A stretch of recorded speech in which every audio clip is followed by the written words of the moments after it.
The National Heritage Board says that preserving 38 Oxley Road will allow generations of Singaporeans to reflect on the events and ideals that shaped the country.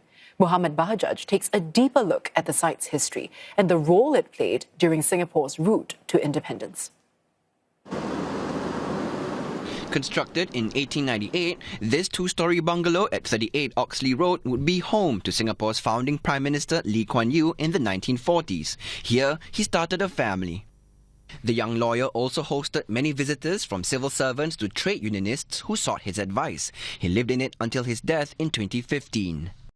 The site was also crucial in kickstarting Mr. Lee's political career. It was here in the early 1950s where Singapore's founding fathers, including Dr. Goh Keng Swee and Mr. S. Rajaratnam, formulated their political vision, plans and values and organized the transition towards self-government. Secret meetings were also held regularly in the basement dining room, since internal security regulations at the time banned such political gatherings.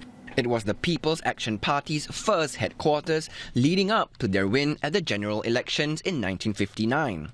It was some of these reasons that the National Heritage Board had assessed the site to have strong national significance worthy of preservation, as it is a part of Singapore's independence not replicated in any other monument. It adds that the site's simplicity shows some of the values by Singapore's founding leaders, such as discipline and prudence.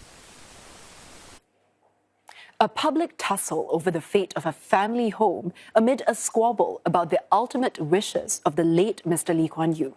We take a look at the many twists and turns concerning the future of 38 Oxley Road.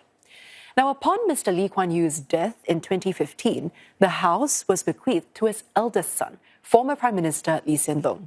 Disagreements, however, began among the late Mr. Lee's 3 children over a clause in his will that will see the bungalow on the site demolished once it was no longer occupied. In April 2015, Mr. Lee Hsien Loong informed the cabinet that he would recuse himself from all government decisions to be taken regarding the fate of the house. Later that year, he also transferred the property at market value to his younger brother, Mr. Lee Hsien Yang, on the condition that the brothers each donated an amount equivalent to half of that value to charity. Now, in June 2016, a ministerial committee was convened to explore the various options for the future of the house. It was chaired by then Deputy Prime Minister Teo Chee Hean and included several other senior cabinet members, among them current Prime Minister Lawrence Wong. In April 2018, the committee released its report outlining 3 possible options for the house: retaining it in whole as a national monument or for conservation, preserving only the iconic basement dining room, or allowing it to be fully demolished. No further decisions were made. That is, until questions resurfaced following the death in October 2024 of its last occupant, Dr. Lee Wei Ling, the second child of the late founding Prime Minister. As the sole legal owner after his sister's death, Mr. Lee Hsien Yang filed an application to demolish the bungalow to build a small private dwelling. His application was deferred by authorities to assess if the site is worthy of preservation.